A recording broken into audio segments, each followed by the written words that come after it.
Hi y'all, it's Becky Roesler. I have Becky's Journals on Instagram and on YouTube. And on Facebook, I'm at Rebecca Roesler, Roesler. And today I am going to show you what I've been up to this week. It's crazy week. It is absolutely crazy week.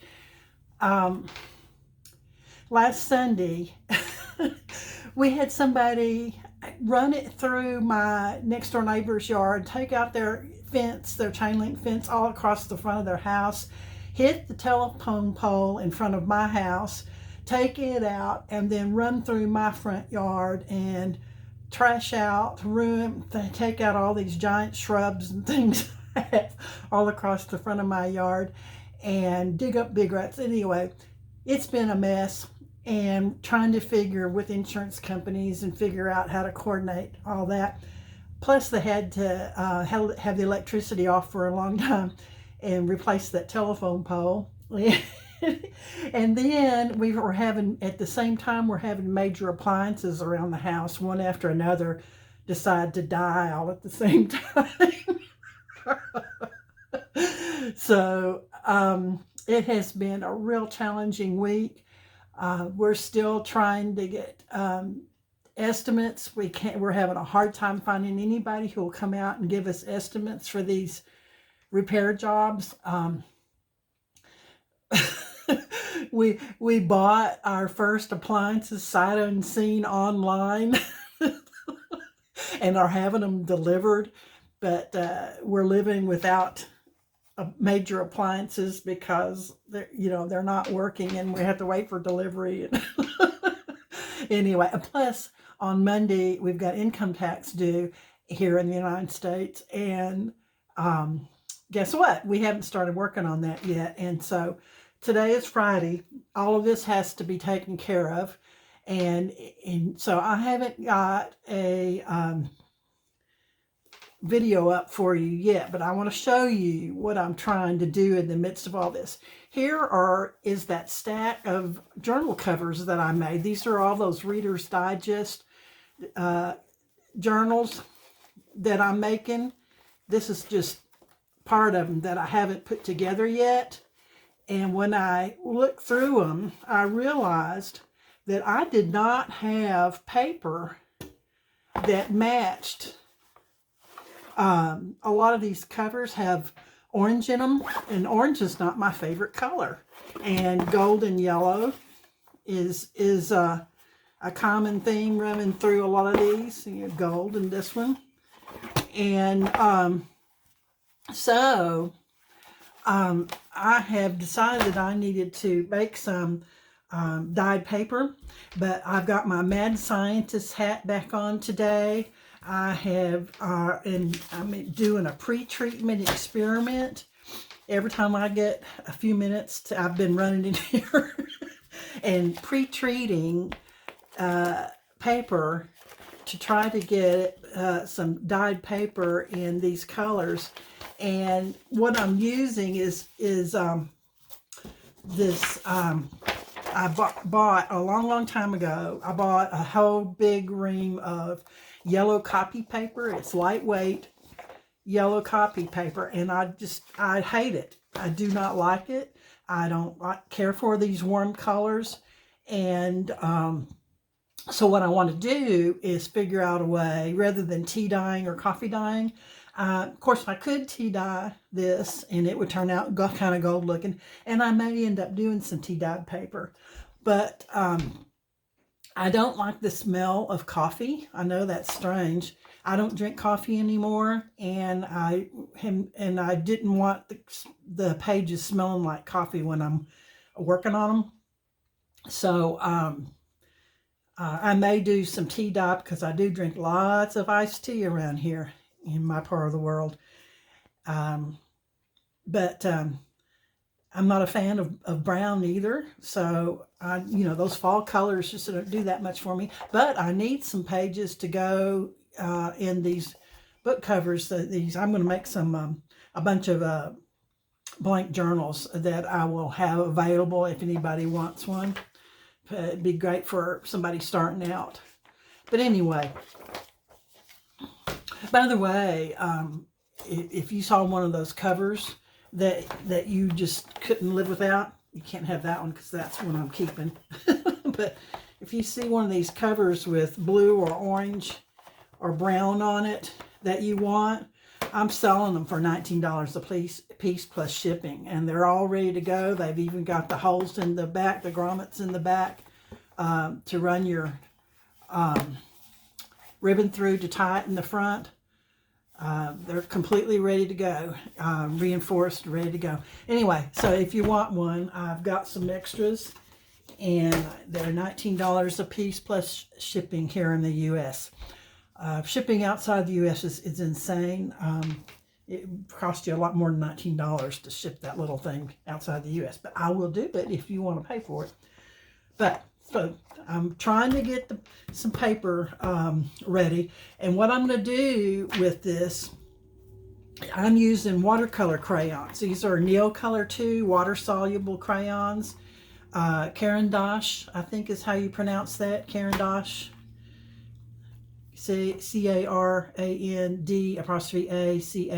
Carandache.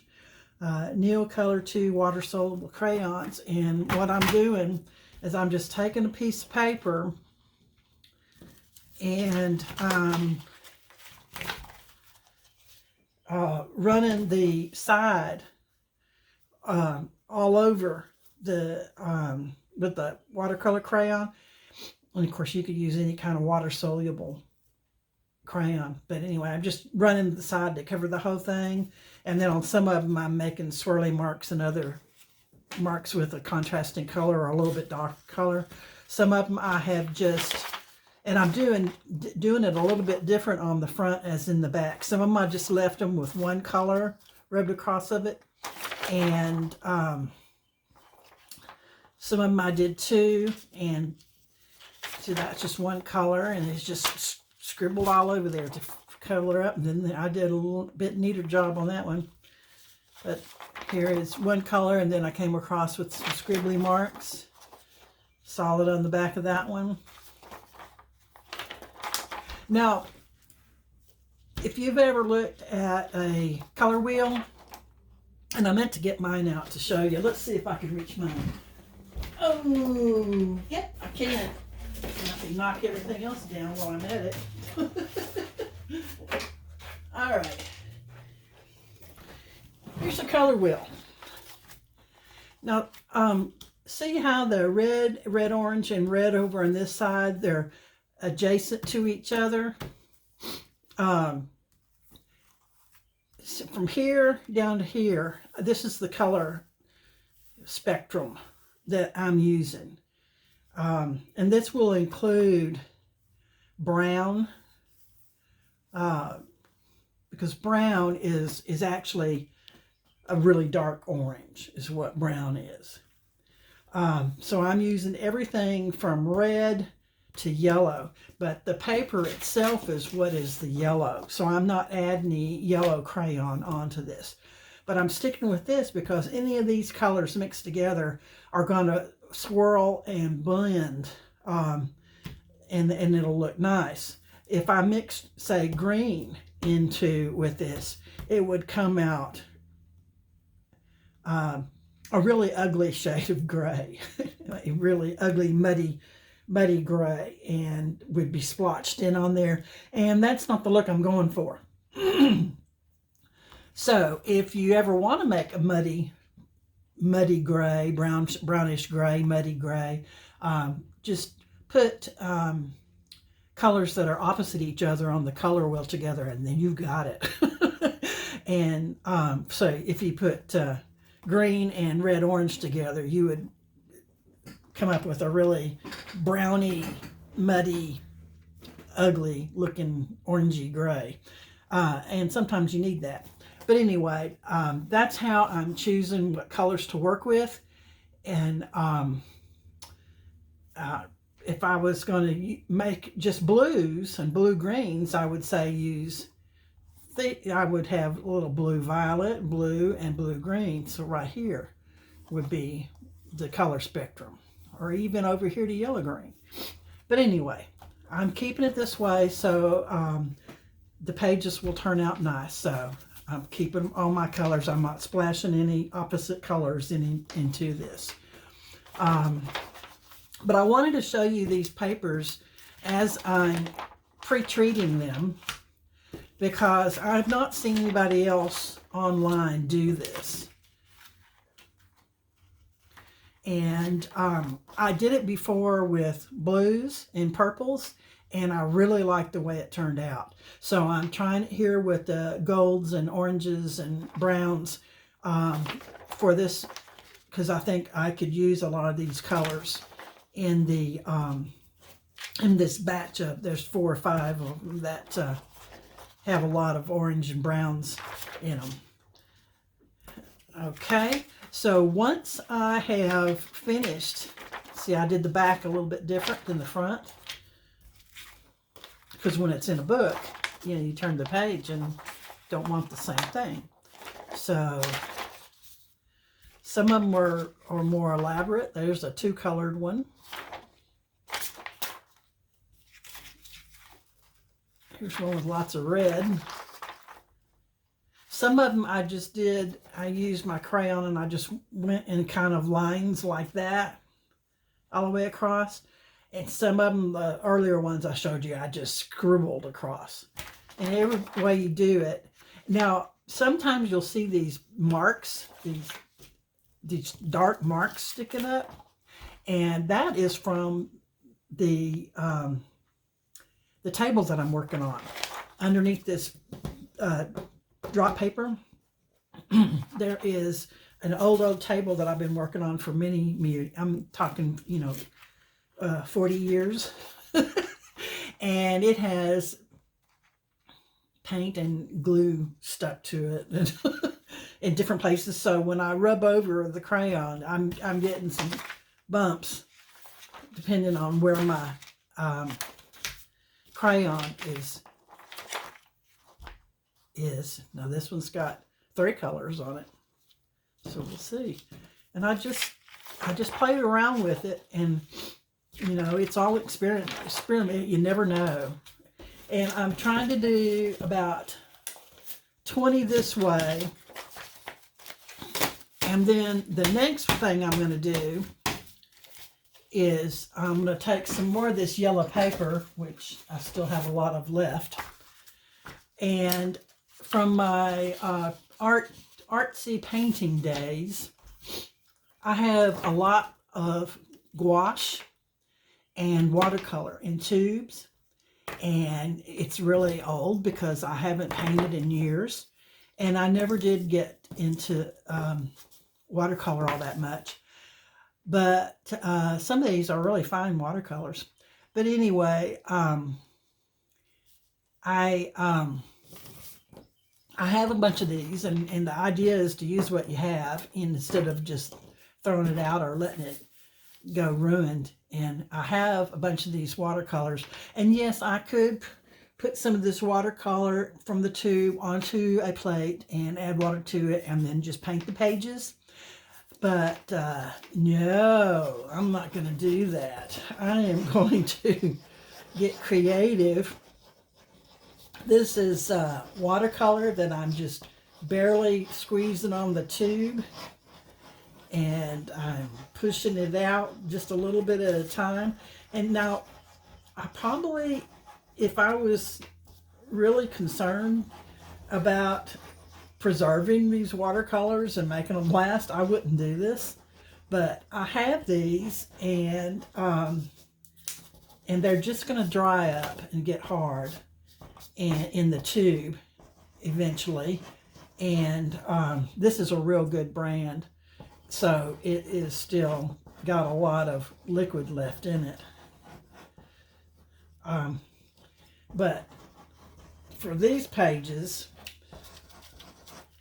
I'm going to squeeze out a bunch of watercolor onto the page, directly onto the page. And then I will take that, and since that one's pretty wet, I'm not going to do the other side. I tell you what I could do. Let's experiment. There's a lot of wet on that.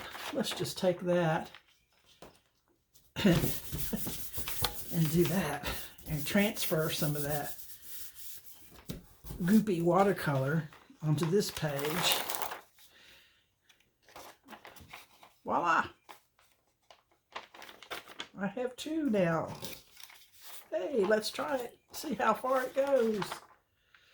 Now, once this watercolor dries, I don't want to run my hands in that.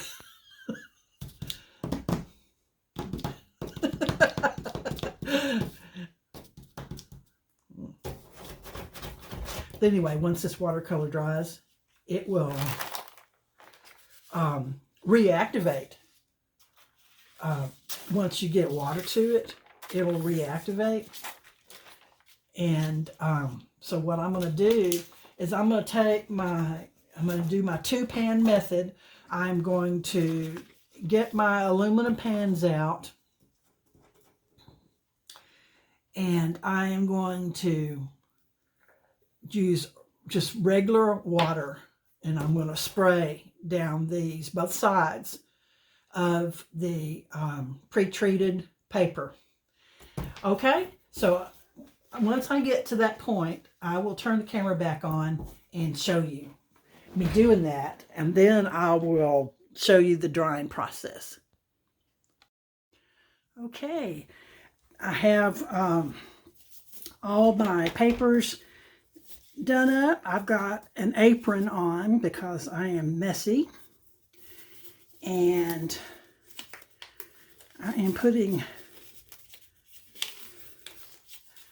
gloves on because I'm going to be handling paint. Now, watercolor, even when it's dried, like it's dried on here, is water soluble, and that means it's not permanent. So forever and ever, whenever dried watercolor gets wet again, it'll spread. It'll thin out and spread and run, no matter what you do. So I've got a stack of swirly pages where I applied the watercolor directly to the paper. And most of them I didn't do anything to the backs because I'm going to be stacking these things up, and they'll pick up color from the paper that's above it. So let's just start with the swirlies. I've also got this stack of these. I've got two pans, and I don't know if you can see them. I don't think so. But anyway, I've got two pans, and the pan on the left is the one that I'm going to be actually spraying it to. I'll change that for you so you can see what I'm doing. What I'm going to do is I'm going to spray both sides, this side and the back side, and then I'm going to lay it down flat in the pan next to me. And I'm going to soak the paper all the way through on both sides. And that watercolor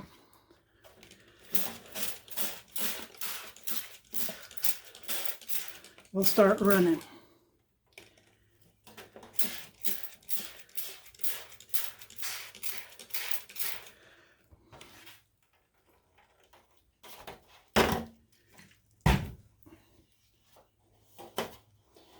And I'm just going to lay it down relatively flat in the other pan.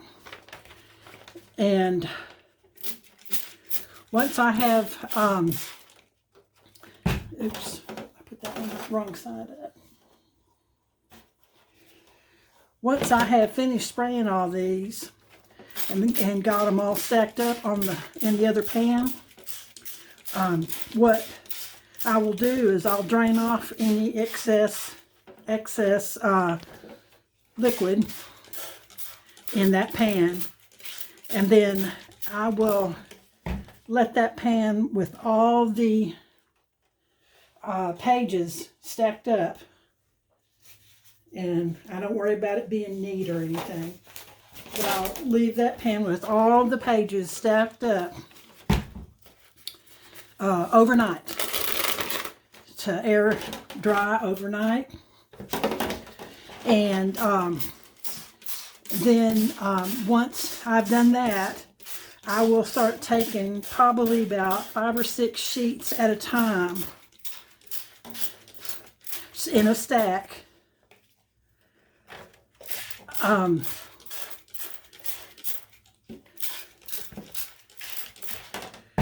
then I will put them in the oven. And I will place my oven at about, probably about 275 in my oven. All ovens are different. So in my oven, about 275 is right. This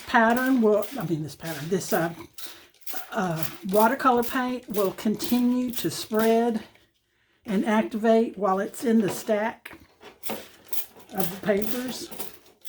As long as it's wet, it will continue to change. And see, this is what it looks like stacked up. And that paint will continue to spread, and it will the next paper that I put on top of it,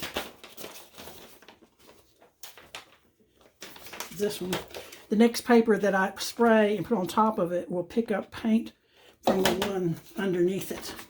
So that's why I don't need to do paint on both sides. Just one side is fine. So I'm going to continue doing this.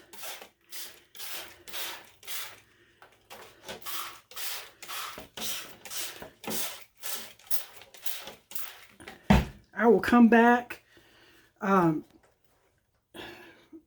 when I start the drying process and show you how that works out.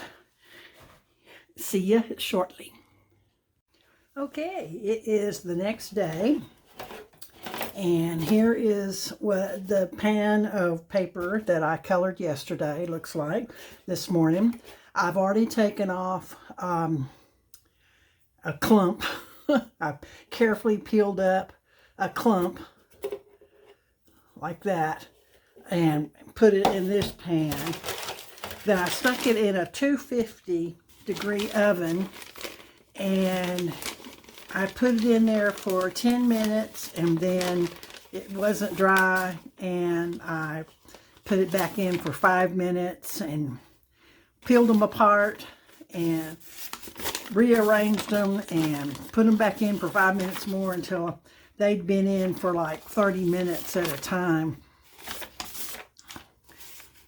And this is the ones that are from the very top of the batch.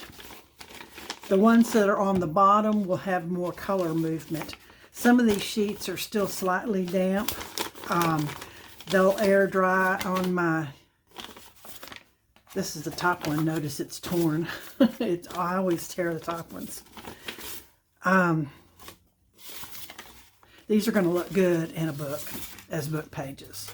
They really are. That's going to look really nice in a book. Okay, so I'm going to take the next. I'm going to leave these on my table to finish completely drying. I'm going to take the next clump, throw them in the pan, and go through the drying process again. And I turn my temperature on my oven up to 260. Hopefully it'll be faster this time. Okay, here's the results. It's all dried now. I've spent a better part of the day for this amount of paper. You've already seen the first batch I dried. This is how the papers that I just did the swirly with the watercolor tube paint. I just did the swirls on it, and this is how it came out. And really, that's going to make a nice journal page, don't you think? I really do.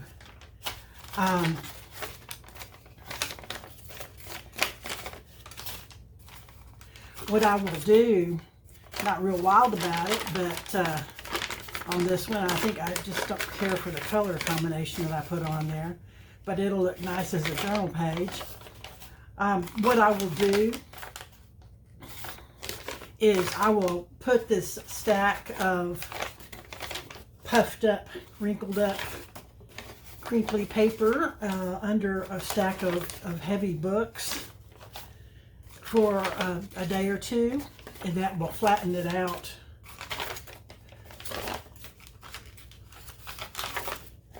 So there is where the spots ended and the stripes continued. Oh, here's some more that were swirly with the watercolor. All that so far I've showed you has been swirly with the watercolor. That's fun. Be an interesting page, interesting texture. I always have tears whenever I dye paper, you know, because wet paper is very absorbent, and it sticks together pretty well, and it's hard to get it out without tearing it, to separate the pages without tearing it. Once it's been in the oven for a few minutes, it's much easier to separate. Okay, see how puffed up that is? Once I put it under a stack of books for a day or two, it'll flatten right down and be ready to use in my books. Thanks so much for watching. Be sure and subscribe if you haven't already. I'm at Becky's Journals, and follow me on Instagram at Becky's Journals, and I'm also on Facebook at Rebecca Roesler, R-O-E-S-L-E-R, parentheses, Becky Roesler. Thank you. Bye-bye.